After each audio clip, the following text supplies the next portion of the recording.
Hello guys, कैसे हैं आप लोग। उम्मीद करता हूँ आप लोग अच्छे होंगे। मैं सेल्फ विनय कुमार विन and welcome to my channel Chem Tube by Vinay sir. तो ये है सोल्यूशन का सेट नंबर 3, जिसमें हम लोग क्वेश्चन नंबर 30 से स्टार्ट करेंगे। इससे पहले हम लोग ने सेट 2 पढ़ लिया है सोल्यूशन का 29 क्वेश्चन तक। तो आज हमारा क्वेश्चन नंबर 30 से स्टार्ट होगा। तो चलिए देखते हैं क्वेश्चन क्या है। थ्योरेटिकल क्वेश्चन है। क्या दिया है, when a substance is dissolve in solvent the vapour pressure of solvent decreases. ठीक है, दिस ब्रिंग। तो ये थ्योरेटिकल क्वेश्चन है। अगर आपने कॉलिगेटिव प्रॉपर्टी पढ़ा है तो आपको पता होगा कि बॉइलिंग पॉइंट से इन्वर्सली प्रोपोर्शनल क्या होता है, वेपर प्रेशर। ठीक है, तो वेपर प्रेशर अगर डिक्रीज हो रहा है that means boiling point solution का इंक्रीज हो रहा होगा। ठीक है, तो यहाँ पर जो ऑप्शन बनेगा option number A, increase the boiling point of solution. Okay, चलिए क्वेश्चन नंबर 31, इसमें क्या दिया है, a boiling point of water is defined as temperature at which. ठीक है, तो ये भी थ्योरेटिकल क्वेश्चन है। तो आपको बॉइलिंग पॉइंट ऑफ वाटर कैसे डिफाइन करोगे, जिस टेम्परेचर पे, ठीक है, कोई भी लिक्विड बॉयल होता है उसको हम बोलते हैं बॉइलिंग पॉइंट। ये आप लोग ने 9th वगैरह में पढ़ा होगा। तो यहाँ पर क्या है, बॉइलिंग पॉइंट क्या होता है किसी भी लिक्विड का, vapour pressure of water become equal to atmospheric pressure. ठीक है, जिस लिक्विड का वेपर प्रेशर अगर 1 atm के बराबर हो जा रहा है तो उसको हम बोलते हैं उस लिक्विड का बॉइलिंग पॉइंट। तो इसका भी जो ऑप्शन बनेगा ऑप्शन नंबर ए। ठीक है, चलिए आगे बढ़ते हैं। क्वेश्चन नंबर 32, ठीक है, इसमें क्या दिया है, और solution of sulphuric acid in water. ठीक है, जस्ट एग्जांपल है, मतलब HCl वाटर, या फिर आप ले लो HNO3, ठीक है, प्लस वाटर, या फिर आप H2SO4 प्लस वाटर ले लो। ये सब क्या होते हैं, निगेटिव डेविएशन शो करते हैं। ओके, राउल्स लॉ आपने पढ़ा होगा आइडियल सोल्यूशन में और नॉन आइडियल सोल्यूशन में। नॉन आइडियल भी दो टाइप के होते हैं, positive deviation and negative deviation. तो ये जब एसिड को हम वाटर में डिजोल्व करते हैं तो ये नेगेटिव डेविएशन शो करता है। चलिए क्वेश्चन नंबर 33, इसमें क्या दिया है, a binary liquid mixture which exhibit positive deviation from Raoult's law boil at, ठीक है, टेम्परेचर देन एक्सपेक्टेड। तो सीधा सा यहाँ पर बॉइलिंग उससे क्या होता है, लोअर होता है। ठीक है, तो इसका ऑप्शन जो होगा ए ऑप्शन। ये सभी क्वेश्चन थ्योरेटिकल हैं। ठीक है, question number 34, which of following is not correct for ideal solution. तो आइडियल सोल्यूशन क्या होता है, जो राउल्स लॉ को ओबे करता है। ठीक है, डेल्टा एच जो होता है वो भी, ये भी करेक्ट है, ये भी करेक्ट है, और ये भी अपना करेक्ट है। तो ऑप्शन जो होगा बी ऑप्शन इसका करेक्ट आंसर होगा। ठीक है, तो 34 का बी ऑप्शन। ठीक है, एंट्रोपी चेंज लिखा है यहाँ पर 0, तो वो पॉजिटिव होता है। नेक्स्ट है क्वेश्चन नंबर 35, इसमें क्या दिया, विच of following condition is not correct for ideal solution. ठीक है, तो आइडियल सॉल्यूशन का अगर डेफिनेशन आपने पढ़ा हुआ है तो नो चेंज इन वॉल्यूम, ये बिल्कुल सही है। नो चेंज इन एंथैल्पी, ये भी सही है। राउल्स लॉ को ओबे करता है, वो भी करेक्ट है। तो आपसे पूछा कौन गलत है, नॉट करेक्ट है, तो लास्ट जो ऑप्शन है D option, ionisation of solute should be occur to small extent, ये बिल्कुल गलत सेंटेंस है। 35 का डी ऑप्शन होगा। नेक्स्ट जो क्वेश्चन है 36, अच्छा क्वेश्चन है। 36 में हमें क्या दिया है, एन आइडियल सोल्यूशन और obtain by mixing methanol and ethanol if partial vapour pressure of methanol ethanol आपको गिवन है respectively, the composition of vapour in term of mole fraction will be, क्या होगा। ओके, तो सबसे पहले देखिए यहाँ पर पार्शियल प्रेशर दिया हुआ है दोनों का।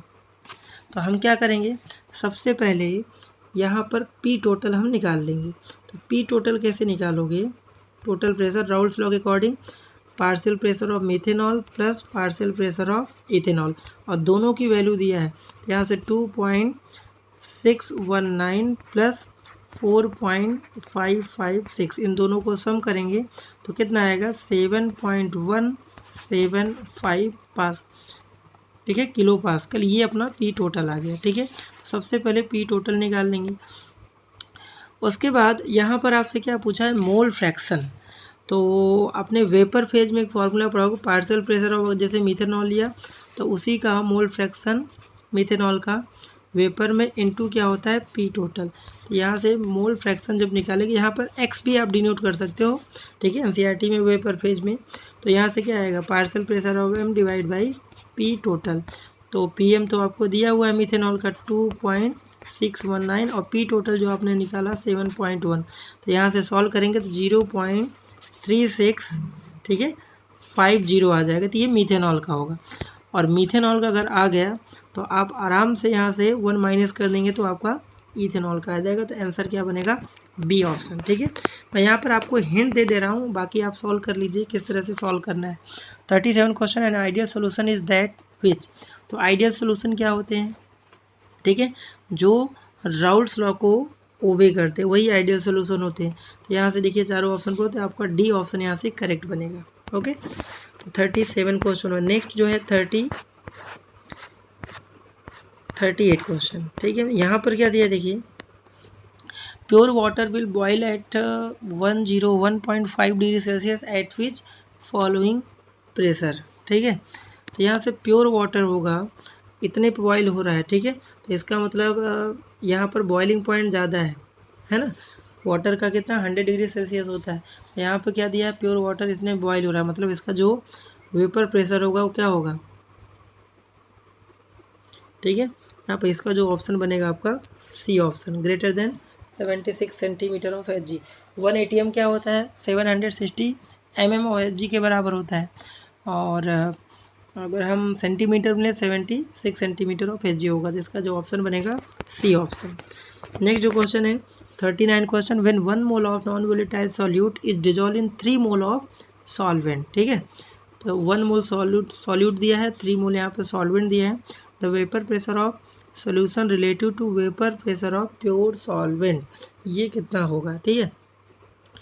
तो सॉल्वेंट का पूछा है, मतलब वाटर का, है ना, H2O। तो मोल फ्रैक्शन कैसे निकालते हो, जिसका भी आपको मोल फ्रैक्शन निकालना हो उसका मोल और डिवाइड बाय टोटल, मतलब 1 मोल सॉल्यूट का है एंड 3 मोल यहाँ से कितना आ जाएगा, 3/4 आपका सॉल्वेंट का आएगा। तो ऐसा ऑप्शन कौन सा दिख रहा है आपको, सी ऑप्शन, 3/4 इसका करेक्ट आंसर होगा। नेक्स्ट है 40 question, solution distilled without change in composition at temperature और कोल्ड। तो एजियोट्रॉपिक मिक्सचर आपने देखा होगा, और इसके बारे में आपको फुल कॉन्सेप्ट चाहिए तो आप प्लेलिस्ट में जाके सॉल्यूशन चैप्टर से आप इसका एजियोट्रॉपिक मिक्सचर क्या होते हैं किस तरह से हमने डिटेल में समझाया हुआ है, ठीक है। नेक्स्ट है question number 41, which pair show the contraction in volume on mixing along the evolution of heat. Contraction मतलब वॉल्यूम में कमी हो जाएगी। तो यहाँ से जो देखिए जो नेगेटिव डेविएशन शो करते हैं वो जनरली होंगे। तो यहाँ पर जितने भी हैं ये भी आपका नेगेटिव डेविएशन शो करेगा, ये भी करेगा, ये भी करेगा। तो यहाँ से जो करेक्ट ऑप्शन होगा डी ऑप्शन ऑल। नेक्स्ट है 42 question, azeotropic mixture of water and HCl boil at 381.5 kelvin by distillation mixture it is possible to obtain, ठीक है। तो यहाँ से जो होगा नाइदर HCl, क्योंकि देखिए ये आपका एजियोट्रॉपिक मिक्सचर है, एजियोट्रॉपिक में हम फ्रैक्शनल डिस्टिलेशन नहीं कर सकते हैं, तो non HCl non water. Okay, next अपना जो टॉपिक है evolution in boiling point and depression in freezing point से रिलेटेड जितने भी क्वेश्चन है, तो ये भी थ्योरेटिकल सब क्वेश्चन है। विच of following is not colligative property. इस तरह क्वेश्चन आपके बोर्ड में आ सकते हैं और बोर्ड में आते हैं। तो 4 कोलिगेटिव प्रॉपर्टी आपने पढ़ा है, relative lowering in vapour pressure, ठीक है। तो इसका सिंबल क्या, P1 not minus P1 upon P1 not equal to ये मोल फ्रैक्शन होता है। मोल फ्रैक्शन को हम करेंगे तो सॉल्व। तो सेकेंड कोलिगेटिव प्रॉपर्टी क्या था, डेल्टा टीबी। इसका फॉर्मूला क्या है, KB into W2 into 1000 divide by क्या होता है M2 इंटू W1, ठीक है। तो डेल्टा टीबी कोलिगेटिव प्रॉपर्टी है। और तीसरा जो फॉर्मूला है डेल्टा TF का, वो क्या होता है KF into W2 into 1000 divide by क्या होता है M2 इंटू W1। तो वाटर का याद रखना, आप वाटर के लिए KF की वैल्यू 1.86 होता है। और लास्ट जो colligative property osmotic pressure pi equal to CRT। C को ओपन करोगे तो N/V RT, और N को ओपन करोगे तो weight of solute divide by molar mass V और RT। तो ये चारों, और KB यहाँ पर मोलर एलिवेशन कांस्टेंट है। तो आपका आंसर क्या होगा, D option. Okay, 44 question, solute when dissolve in water, ठीक है।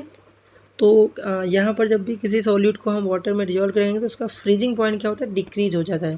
जैसे वाटर का फ्रीजिंग पॉइंट कितना होता है, 0 डिग्री सेल्सियस। अगर उसमें हम कोई सॉल्यूट मिलाएंगे तो उसका फ्रीजिंग पॉइंट कम हो जाएगा, 0 से भी कम, तो डिक्रीज हो जाता है। तो ये भी कॉलिगेटिव प्रॉपर्टी है।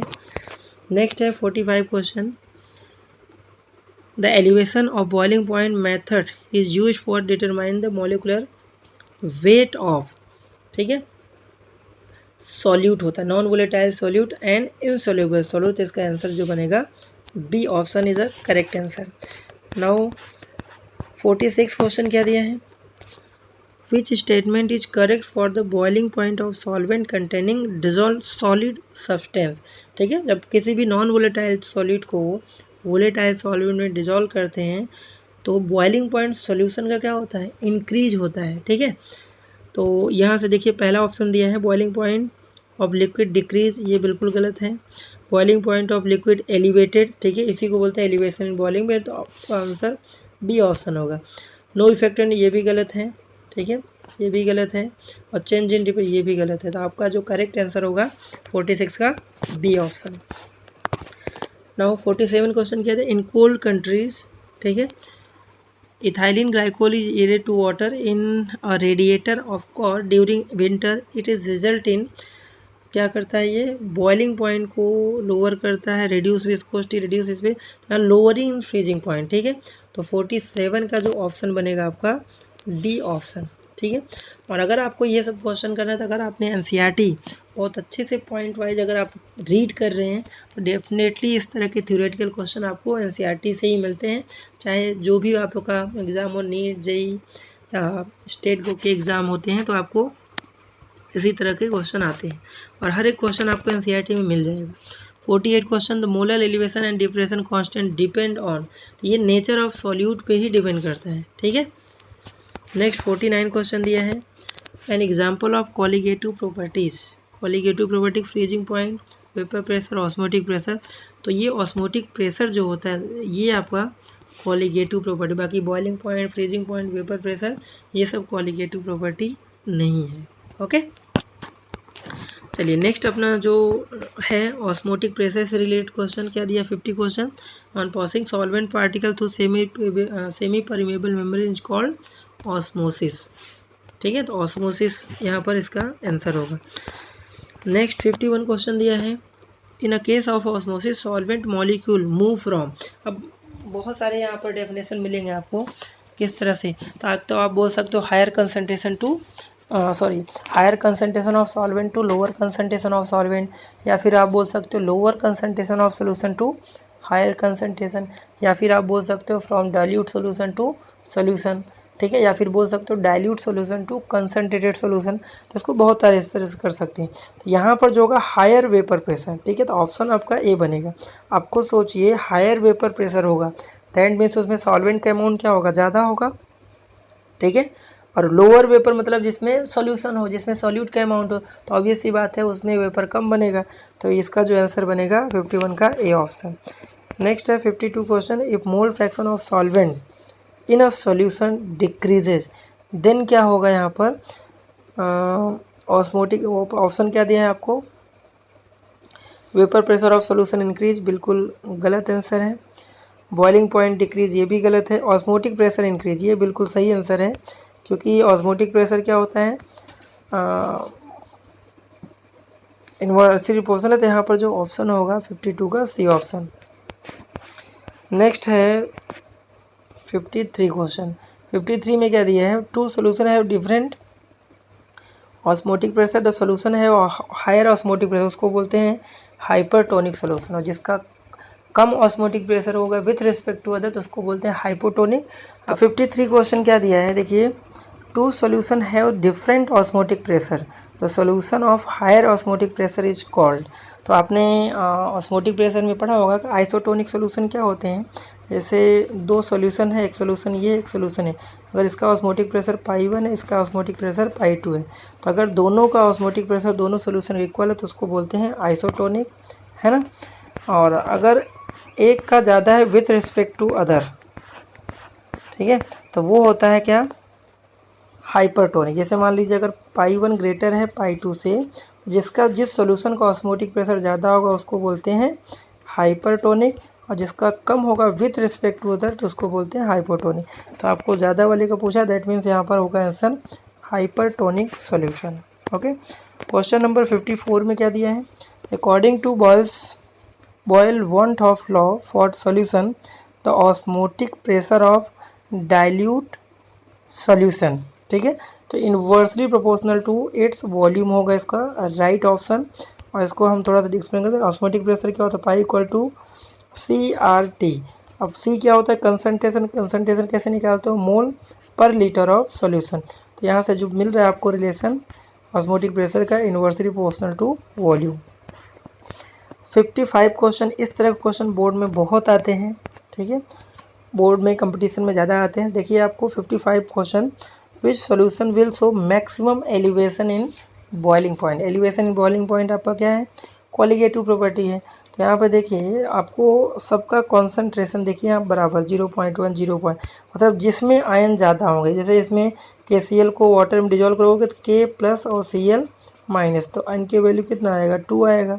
इसमें कितना आएगा 4 आएगा, इसमें कितना आएगा 3 आएगा, और इसमें देखिए 5 आएगा। कैसे, देखिए Fe यहाँ से क्या है 2 है, तो +3 वाले से 2 होंगे, प्लस सल्फेट आयन पे ये है -2, ऐसे कि टोटल एन की वैल्यू कितना 2, ये 3 ये टोटल 5। तो इसका जो आंसर होगा राइट ऑप्शन वो D option is a correct answer. Next है 56 क्वेश्चन में, विच of following 0.1 molar aqua solution will have lowest freezing point कितना होगा। ठीक है, तो फ्रीजिंग पॉइंट आपको लोवेस्ट बताना है। तो यहाँ पर देखिए इसका यूरिया क्या होगा, ना तो डिसोसिएशन होता है, ना तो इसकी आई की वैल्यू 1 होगी। ग्लूकोज का भी आई की वैल्यू 1 होगा। सोडियम क्लोराइड में ये 2 आयंस में टूटेगा, Na+ और Cl में, इसकी आई की वैल्यू 2 होगी। और पोटेशियम सल्फेट का फॉर्मूला क्या होता है, K2SO4, और इसको ब्रेक करोगे तो आई की वैल्यू 3 आएगी। तो जिसका क्वालिटेटिव प्रॉपर्टी ज़्यादा है तो वहाँ पर फ्रीजिंग पॉइंट क्या होगा, नंबर ऑफ पार्टिकल ज़्यादा होंगे तो फ्रीजिंग पॉइंट कम हो जाएगा। तो इसका आंसर जो बनेगा ए ऑप्शन। नेक्स्ट है, इस तरह क्वेश्चन नीट में भी आया हुआ था, correct relationship between the boiling point of very dilute solution ACl3, यहाँ पे दिया है T1 T2 have same molar concentration. Concentration अगर बराबर है तो इसको अगर हम ब्रेक करेंगे तो यहाँ पर देखिए Al+3 और 3 क्लोराइड आयन मिलेगा। तो यहाँ पर जो वैल्यू आएगी यहाँ पर कितना टोटल 4 आ रहा है, 1 इसका 3 इसका, और CaCl2 में कितना आएगा 3 आएगा। तो T1 यहाँ पर ग्रेटर होगा इससे T2 से, तो इसका जो ऑप्शन बनेगा 57 का बी ऑप्शन। नेक्स्ट 58 क्वेश्चन में 0.5 molar solution of urea is isotonic, मतलब अगर हमें इसका ऑस्मोटिक प्रेशर निकालो तो क्या आएगा 0.5 इंटू यूरिया का आई की वैल्यू 1 ही होता है RT, तो मतलब यहाँ से 0.5 RT आ रहा है ये क्वेश्चन का। अब जिस ऑप्शन में इतना आएगा तो वही आइसोटोनिक होगा। तो यहाँ पर देखिए यहाँ पर आई की वैल्यू कितने 2 आयन टूटेगा, तो 0.5 इंटू 2 हो जाएगा, तो इसका सेम आएगा नहीं। अगर हम शुगर, ये भी क्या आई की वैल्यू 1 होगा, तो यहाँ पर जो आंसर बनेगा आपका B option is a correct answer. Okay, 0.5 molar sugar solution. बाकी BaCl2 कितना आ जाएगा 3 इंटू 0.5 मतलब 1.5 आ जाएगा। तो 58 का जो आंसर बनेगा बी ऑप्शन। नेक्स्ट है 59 क्वेश्चन, इसमें क्या दिया, फिश सॉल्ट में show the same value of van't Hoff factor I as a KE efficient. यहाँ पर इस तरह से थोड़ा सा मिस्टेक है। ठीक है, तो इसमें जो आई की वैल्यू आएगी तो अगर ब्रेक करेंगे तो 4K प्लस और प्लस यहाँ से FeCN6 और इस पर -4 आएगा। तो एन की वैल्यू यहाँ पर 5 आ रही है, टोटल 5 आयंस होंगे, यहाँ पार्टिकल्स होंगे। ठीक है, तो किसमें सेम होगा, अगर कंसंट्रेशन सेम है तो जिसमें 5 होगा, तो आपको ऑप्शन कौन सा दिख रहा है 59 का ए ऑप्शन। ठीक है, इसमें भी आई की वैल्यू कितनी आएगी 5 आयन में टूटेगा। नेक्स्ट है 60 क्वेश्चन, विच एक्वा सोल्यूशन है मिनिमम फ्रीजिंग पॉइंट। तो फ्रीजिंग पॉइंट किसका मिनिमम होगा, तो देखते हैं आयन, जो कंसंट्रेशन इसका इतना है, तो अगर मैं इसका कैलकुलेट करूं तो 0.01 इंटू 2 कितना आएगा 0.02 आएगा यहाँ पर, है ना।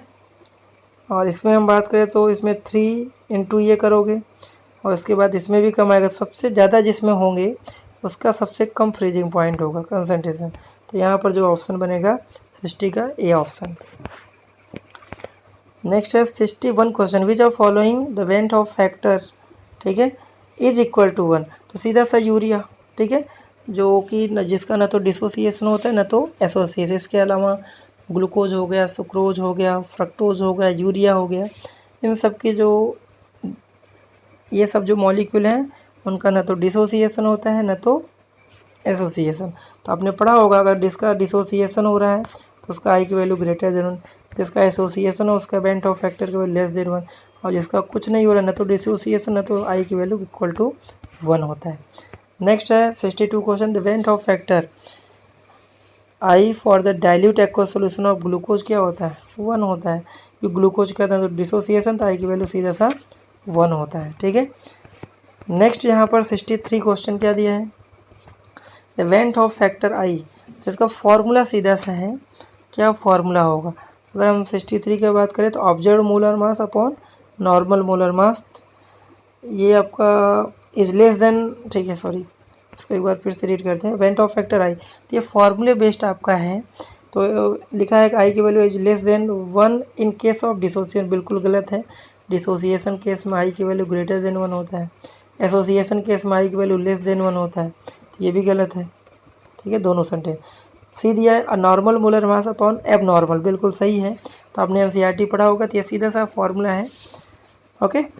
नेक्स्ट है 64 question, in case of electrolyte which dissociate solution went Hoff factor, अगर डिसोसिएशन हो रहा है तो हमने अभी भी डिस्कस किया आई की वैल्यू ग्रेटर देन हमेशा 1 होता है, तो ए ऑप्शन इसका बन जाएगा। नेक्स्ट है 65 question, which of following salt would have the same value of van't Hoff factor I as that of K3। अभी ये एक आया था, तो इसमें देखिए टोटल आयन कितने होंगे, उसको ब्रेक करोगे 3K+ और बाकी यहाँ से FeCN6 और इसके ऊपर -3 चार्ज, तो आई की वैल्यू यहाँ पे कितना आएगा, टोटल आयन 4 आएंगे। तो जिसमें जिस ऑप्शन में 4 होगा वही अपना आंसर होगा, इसमें तो 2 होगा, इसमें 5 होगा, इसमें 3 होगा, तो यहाँ पर डी ऑप्शन आपको मिलेगा, D option is a right option, okay. तो हम लोग ने टोटल 65 तक डिस्कस किया सेट 3 में। तो नेक्स्ट हम लोग आगे डिस्कस करेंगे लेवल 2 क्वेश्चन का, ठीक है। इसमें बहुत अच्छे अच्छे क्वेश्चन हैं जो कि आपके एग्ज़ाम में आ सकते हैं। और अगर आप चैनल पे नए हैं तो चैनल को लाइक शेयर सब्सक्राइब ज़रूर करें और बेल आइकन को भी प्रेस कर लें ताकि आपको वीडियो का नोटिफिकेशन टाइम टू टाइम मिलता रहे। Thank you.